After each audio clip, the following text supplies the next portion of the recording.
샬롬, 류 선생의 구속사 천국열차, 유도순 목사님의 신구약 성경 파노라마를 낭독하는 시간입니다.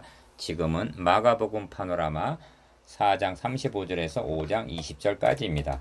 저가 네 귀에 바람과 바다도 순종하는 고. 요절은 4장 41절, 저희가 심히 두려워하여 서로 말하되 저가 네 귀에 바람과 바다라도 순종하는 고 하였더라. 4장 35절부터 5장 43절까지 안에는 1. 광풍을 잠잠하게 하신 일. 2. 군대 귀신을 쫓아내신 일. 3. 혈루증을 고쳐주신 일. 4.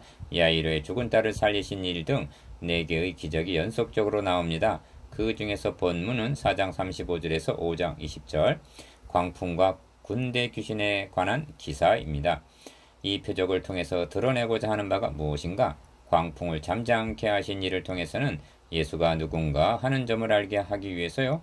군대 귀신을 쫓아내신 일을 통해서는 하나님의 나라가 임했다. 즉 복음 시대가 개막이 되었다는 것입니다. 1장 1절 도표를 보시면 저가 네 귀에 바람과 바다도 순종하는 것을 중심으로 1. 광풍이 일어나 배가 침몰할 지경에 이르자 제자들이 주무시는 주님을 깨웁니다. 2. 잠잠하라 고요하라 하시니 바람이 그치고 잔잔해지자 저가 네 귀에 바람과 바다도 순종하는고 합니다. 3. 건너편에 이르자 더러운 귀신 들린 자가 나타나 4. 하나님의 아들 예수여 합니다. 5. 그를 사로잡고 있던 군대 귀신이 나와서 돼지 2,000마리 속으로 들어가 바다로 돌진해 몰사합니다. 6. 주께서 어떻게 큰 일 행하신 것을 고하라 하시고 그곳을 떠나십니다. 이 사건들에는 신학적인 면과 교훈적인 면이 있습니다. 이를 두 단원으로 나누어 상고하겠습니다. 첫째 단원 4장 35절에서 41절 광풍을 잠잠케 하심. 둘째 단원 5장 1절에서 20절 군대 귀신을 쫓아내심. 주제 저가 네 귀에 바람과 바다도 순종하는고. 기억 마가복음은 전반부에서 예수가 누군가를 증거하는 데 초점을 맞추고 있습니다. 그리고 8장에 이르러 너희는 나를 누구라 하느냐 하고 물으실 것입니다. 니은 주님은 사마리아 여인에게 너에게 물을 좀 달라 하는 이가 누구인 줄 알았다면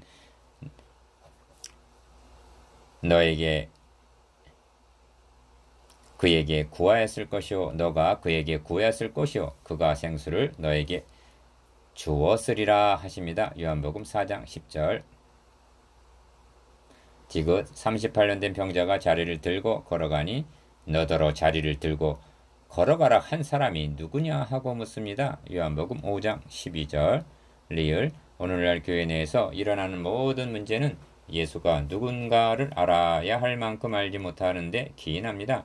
주님을 모르면 자신의 죄인됨을 모르게 되고 변화된 신분과 주의를 모르게 됩니다. 그러므로 저가 누군가에 확고해야만 하겠습니다. 첫째 단은 4장 35절에서 41절 광풍을 잠잠케 하심. 1. 그날 저물 때 제자들에게 이르시되 우리가 저편으로 건너가자 하시니 저희가 무리를 떠나 예수를 배에 계신 그대로 모시고 가매 다른 배들도 함께 하더니 35절에서 36절 기억 큰 광풍이 일어나며 물결이 부딪혀 배에 들어와 배에 가득하게 되었더라.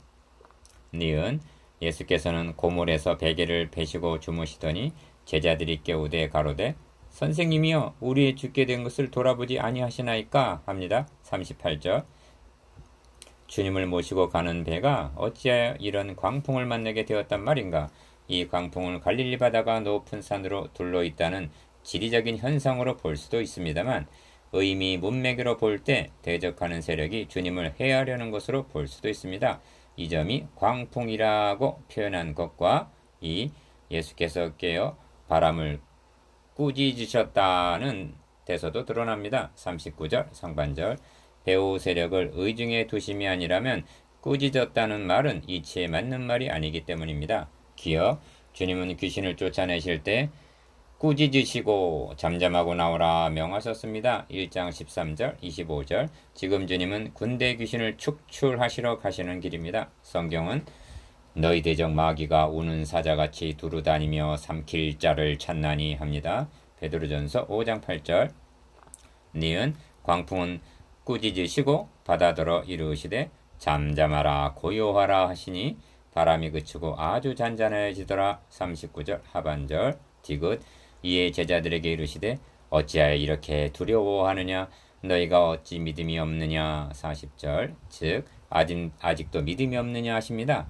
복음서에는 제자들의 믿음을 촉구하시는 말씀이 계속적으로 등장하는데 아직도 알지 못하며 깨닫지 못하느냐 너희 마음이 둔하냐 하는 뜻입니다. 8장 17절 21절 7장 25절 리을 저희가 심히 두려워하여 서로 말하되 저가 뉘기에 바람과 바다라도 순종하는고 하였더라. 41절의 저가 뉘기에와 40절의 믿음이 없느냐 하신 말씀은 불가분의 관계입니다. 왜냐하면 믿음이란 예수가 누군가 그분이 우리를 위해서 무엇을 해 주셨는가에 대한 응답이기 때문입니다. 만일 이를 떠난 믿음이라면 그것은 맹신이거나 자기를 믿는 신념인 것입니다. 사탄은 헤아려 하나 주님은 이 광풍을 선으로 바꾸사 우둔한 제자들에게 예수가 누군가를 깨닫도록 훈련시키는 계기로 선용하신 것입니다. 미음 이 점에 있어서 교훈적인 면도 외면에서는 아니 될 것입니다. 우리의 삶이란 주님을 모시고 항해하는 자와도 같기 때문입니다. 때로는 광풍을 만나고 그때 주님은 주무시는 것 같을 때가 있습니다. 그럴 경우 주님이 우리에게 기대하시는 바는 어찌하여 이렇게 무서워하느냐 너희가 어찌 믿음이 없느냐 하신 믿음입니다. 사도 바울 같은 분도 이런 시험을 당한 적이 있는데 그 의미를 이는 우리로 자기를 의뢰하지 말고 오직 죽은 자를 다시 살리시는 하나님만 의뢰하게 하심이라 말씀합니다. 고린도후서 1장 9절 또한 바울은 너희가 감당지 못할 시험당함을 허락지 아니하시고 시험당할 즈음에 또한 피할 길을 주신다고 말씀합니다. 이것이 교훈적인 면입니다. 고린도전서 10장 13절 둘째 단은 5장 1절에서 20절 군대 귀신을 쫓아내심 3. 예수께서 바다 건너편 거라사인의 지방에 이르러 배에서 나오심에 곧 더러운 귀신 들린 사람이 무덤 사이에서 나와 예수를 만나다 5장 1절에서 2절 기억 그 사람은 무덤 사이에 거처하는데 이제는 아무나 쇠사슬로도 맬 수 없게 되었으니 이는 여러 번 고랑과 쇠사슬에 메었어도 쇠사슬을 끊고 고랑을 깨뜨렸음이로라. 3절에서 4절 상반절 니은 그리하여 아무도 저를 제어할 힘이 없는지라 밤낮 무덤 사이에서나 산에서나 늘 소리지르며 돌로 자기 몸을 상하고 있었더라. 4절 하반절에서 5절 영적 안목으로 보면 이것이 말세에 고통당하는 인간상입니다. 아무도 저를 제어할 힘이 없는지라. 과연 단말마와 같은 오늘의 현상을 누가 제어하며 이에 대한 치료책이 무엇이란 말인가? 4. 그가 멀리서 예수를 보고 달려와 절하며 큰 소리로 부르짖어 가로우되 지극히 높으신 하나님의 아들 예수여 나와 당신과 무슨 상관이 있나이까? 원컨대 하나님 앞에 맹세하고 나를 괴롭게 마옵소서 하니 6절에서 7절 귀신 들린 자의 말은 귀담아 들을 필요가 없습니다. 그런데 이 문맥에서 지극히 높으신 하나님의 아들 예수여 하고 말하는 것은 제자들을 깨우치는 것으로 작용을 합니다. 기억 이는 예수께서 이미 저에게 이르시기를 더러운 귀신아 그 사람에게서 나오라 하셨습니다. 이에 물으시되 너의 이름이 무엇이냐 가로되 내 이름은 군대니 우리가 많음이니이다 하고 8절에서 9절 니은 자기를 이 지방에서 내어보내지 마시기를 간절히 구하더니 마침 거기 돼지의 큰 떼가 산 곁에서 먹고 있는지라 이에 간구하여 가로되 우리를 돼지에게로 보내어 들어가게 하소서 하니 10절에서 12절 5. 허락하신데 더러운 귀신들이 나와서 돼지에게로 들어가니 거의 2,000마리 되는 떼가 바다를 향하여 피탈로 내리다라 바다에서 몰사하거늘 13절 기어 치던 자들이 도망하여 읍내와 촌에 고하니 사람들이 그 어떻게 된 것을 보러 와서 예수께 이르러 그 귀신 들렸던 자 곧 군대 집혔던 자가 옷을 입고 정신이 온전하게 앉은 것을 보고 두려워하더라. 이에 귀신 들렸던 자의 당한 것과 돼지의 일을 본 자들이 저에게 고하매 저희가 예수께 그 지경에서 떠나시기를 간구하더라 합니다. 14절에서 17절 니은 이상의 기술을 통해서 드러내고자 하는 바는 첫째가 사탄의 세력은 강하여 아무도 제어할 수 없다는 것과 둘째는 그 수가 많다는 것과 셋째는 다 사탄을 추종하는 결과가 얼마나 참혹한가 하는 점입니다. 이를 깨닫게 하시려고 너의 이름이 무엇이냐 하고 물으시고 이를 보여주시기 위해서 돼지떼에게 들어가는 것을 허락하신 것입니다. 디귿. 어떤 사람은 예수님이 많은 손해를 끼쳤다는 말을 합니다. 이 사람은 2,000마리 돼지값은 알지만 한 영혼의 귀중성은 모르는 사람입니다.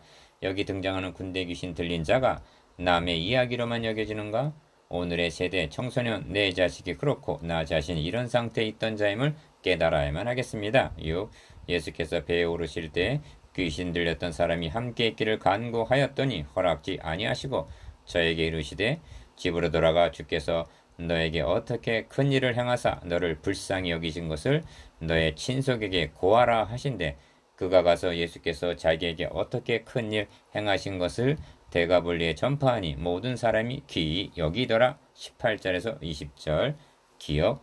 이제까지 아무에게도 고하지 말라 하시던 주님께서 어찌하여 너의 친속에게 고하라 하시는가? 군대 귀신이 쫓겨나고 있다는 것은 하나님의 나라가 임했다는 명명백백한 증거이기 때문입니다.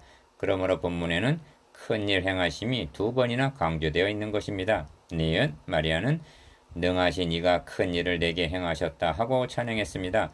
누가복음 1장 49절. 오순절 성령 강림 후에 제자들이 각국 방언으로 증거하자 우리가 다 우리의 각 방언으로 하나님의 큰 일을 말함을 듣는도다 합니다. 사도행전 2장 11절. 디귿. 그러므로 주께서 너에게 어떻게 큰 일을 행하사 너를 불쌍히 여기신 것을 너의 친속에게 고하라 하심은 승천하시면서 제자들에게 하신 주님의 지상명령과 상통함을 명심해야만 합니다. 7. 묵상해 보겠습니다. 기억. 광풍의 신학적인 면과 교훈적인 의미에 대해서 니은 군대 귀신에게 이름을 물으시고 돼지떼에 들어감을 허락하신 의도에 대해서 디귿. 군대 귀신 들린 자와 오늘의 인간상에 대해서